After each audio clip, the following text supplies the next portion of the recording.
What is going on, YouTube? It is Primitive here, and today I'm going to be bringing you another practice match between me and my teammate Brandon. And today I'm going to be playing what is probably my favorite deck of all time, which is going to be Gabumon Bond of Friendship, also known as Gabu Bond, which was, funnily enough, pretty much the best deck of the format not too long ago. Last year, coming up on Nationals, it was the #1 deck, and then now we are coming up on Nationals now. And obviously, Bond of Friendship isn't going to be the most powerful deck, but I do really enjoy it, and I don't think it's completely dead. So we are going to be having the Leomon package, as it does supplement the deck fairly well, giving us an extra way to gain some turns, so that way we can search out our combo pieces, be able to get up into Bond and go for our late game. Now, D-Brigade is a little bit of an issue because of how aggressive they are. Sealsdramon's going to come out, and with these new EX3 cards, we get even more aggression, so going to be able to play it out. It does gain Rush from the Sealsdramon, so I am thinking about if I want to block or let it go through. I do decide to let the checks go through because I want to keep a body on the board for right now, and also my security is fairly strong in this deck,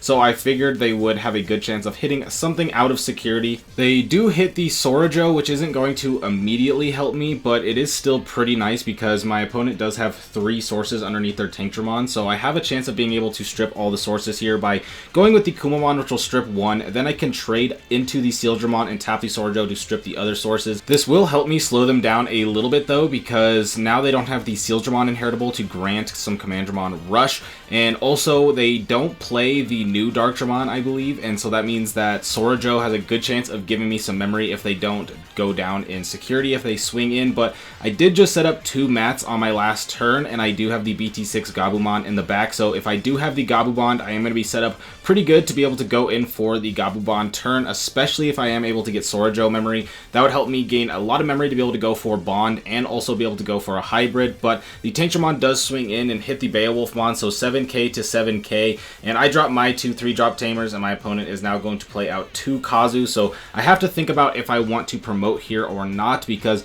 I can go for Bond, but I only have 2 security, so I'd have to win this turn if I do go for Bond. If I promote and don't go for Bond, then I am going to have to wait another turn to be able to gain mat memory and be able to promote and go for that Bond, because more than likely the Gabumon would go down, but I don't have the Bond in the hand at the time, so I just go for the Ikaku, and I am going to swing in right here and just set up a couple of Gabumon. I drew the Bond off of the Ikakumon Digivolve, so if I can set up one of these Gabumons to survive, I can get a Bond going, but also this just gives me some more Digimon to go in if they survive and I'm able to swing in these 2 checks. Then I can go in with hybrids because there are a ton of hybrids in this list. As we see, they are going to swing into that Korikakumon in security. And now I'm starting to run pretty low on security, so they are just going to go ahead and set up a couple of Hagurumon, which is also going to allow them to get some cycle going, get some cards in trash for things like your Darkdramons, and then be able to get some draw going. But they are going to set up 2 Hagurumon that don't have sources, so I will gain that Sorojo memory, which puts me to 3,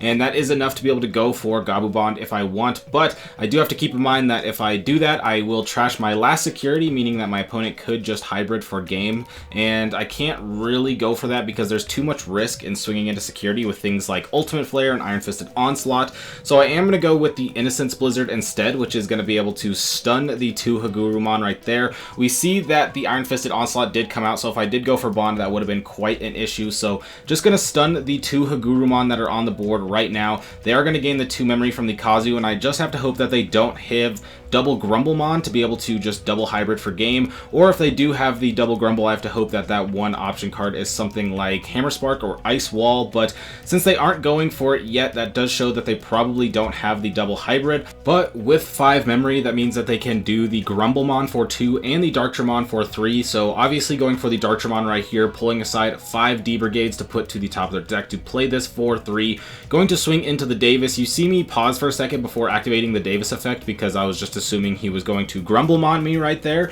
because he just seemed confident enough that it was Grumblemon time, but doesn't have the Grumblemon, so that means that they're not going to be able to have the memory to search and grumble on me this turn, so it means I'm going to be able to promote next turn. I am going to have 3 mats plus the Davis and the Sorojo, so I'm going to be gaining a bunch of memory, going to 5 thanks to the Sorojo, going to 8 thanks to the mats. Now I can go for the Bond, which is going to be able to swing, bottom deck the blocker Commandramon, and swing the last check, and then even if the last check does delete me, I do have the hybrids to be able to go in for game, so had that pretty much guaranteed there. And so going into game 2, my opponent is going to choose to go first and set up that Seals Dramon in the back. So I'm just going to go for the Davis. That's going to allow me to get my Memory Tamer out, get a little bit of search going, but my opponent is getting incredibly aggressive. They have the Pagumon egg, so they aren't going to be able to have the reboot, which means that I can swing over right here. Hits the Pagumon, but at least I'm able to clear something off. But 2 more D-Brigade on the board is going to be quite the problem. I can go for the blue memory boost,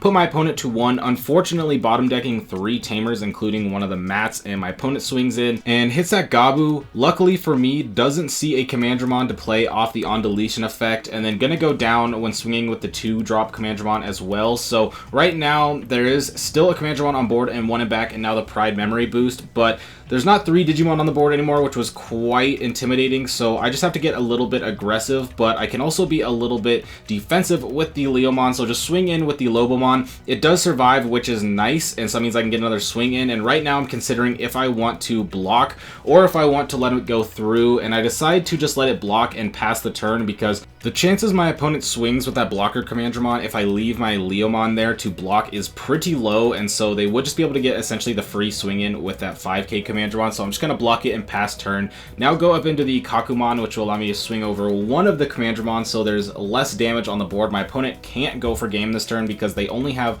1 potential swing unless they go for something like Pop Pride Memory Boost and then go for the Darkdramon, which is still only 2 checks, which isn't the biggest of deals because I will still be able to go back to my next turn, which I don't have a Gabumon in the back, so I can't go for some crazy Gabu Bond plays, but still have the Ikakumon and the Lobomon on the board to start to threaten some sort of checks, but still feeling pretty far behind, especially going down to 0 security right here. I'm gonna have to rely on the Leomons, but we swing into 1 in security, and we've already seen Leomon before, so the amount of Leomons I can play is dwindling down to the point where it might not matter. I can swing over this Hagurumon right here. My opponent missed the rookie in the back, which is very surprising for me that they didn't just put the Hagurumon in the back, because then they would just be able to promote next turn and then guaranteed win, as to where now they have a chance for me to be able to come back because I do have the BT6 Gabumon in the back. I can put my opponent to 2 with Cocytus Breath, which means that they don't have the memory to play the Darkdramon, and I do have the potential chance to go in for game. So as of right now,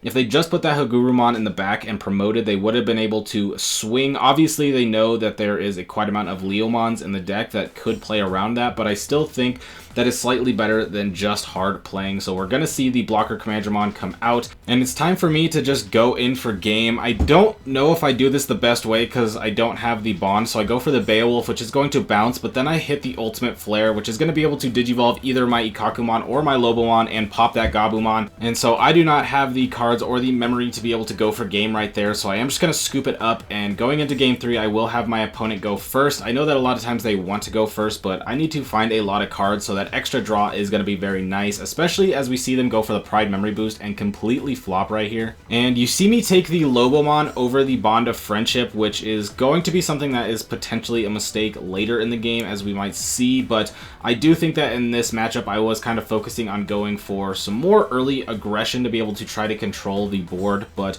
my opponent is going to be going wide with the Commandramon, and now they have their own Memory Tamer out. Going to be able to rearrange that stack. They have all black cards in there, so it'll always play for 3, and I'm just going to set up double Leomon. This is fairly good for blocking, but the thing is my opponent has 2 5Ks to my 2 4K blockers, so as much as I can block their attacks, I can't actually delete them or do anything like that, so I am going to let these checks go in, and they end up hitting the Cocytus Breath, and I bounced the one that swung because it did have the Reboot Inheritable, which has been very annoying for this deck. It might have been a mistake because it lets my opponent get another check-in, but I don't know if it matters too much. I think the reboot with the Seals Dramon was something that was really big, but I think that definitely could have been a mistake because I have to kind of swing in with the Leomon right here to try and get something going. I do have the mat in hand now, but I don't have the Gabu Bond, which is where being able to grab the bond earlier would have set me up in a much better position, and I'm just going to play out the Gabumon. I could have played the Gabumon out first and then played the mat, which would have allowed me to save a memory, but the thing is they have the Izzy and going to go to 3 to anyway, so that doesn't actually matter. My opponent swings in with the 3 5k Commandramon, hitting the Innocence Blizzard on the last check, unfortunately, because if I was able to hit it earlier, it would have saved me a little bit more aggression, but It's not the worst because I do have the mat now, I do have the BT6 bond in the back, and I do have a couple more Digimon on the board, which is going to allow me to potentially go for game if I am able to hit the bond. And the Ultimate Flare comes out, which is a bit unfortunate because that is going to clear the board, but I now have 9 memory, and I have 2 Tamers to be able to potentially hybrid for game, but I have to try to find this Bond of Friendship. I don't have it, which again is where this mistake of not grabbing the bond earlier is going to hurt me. I have to play the blue memory boost to be able to go up for it now, but I'm still in a rough situation where if my bond does get deleted, then I can't win because I need all the checks to go through, plus Spark and another hybrid, and I hit the Death X first check, which is going to delete my Gabu bond, and Brandon is going to prevent me from letting me flip his card around in the sleeve, which is just a joke here on Team Ice Wall. But if you enjoyed, be sure to like and subscribe because I'll be bringing you even more Digimon content. But with that being said, I hope you have a fantastic day, and I will catch you next time. Peace out.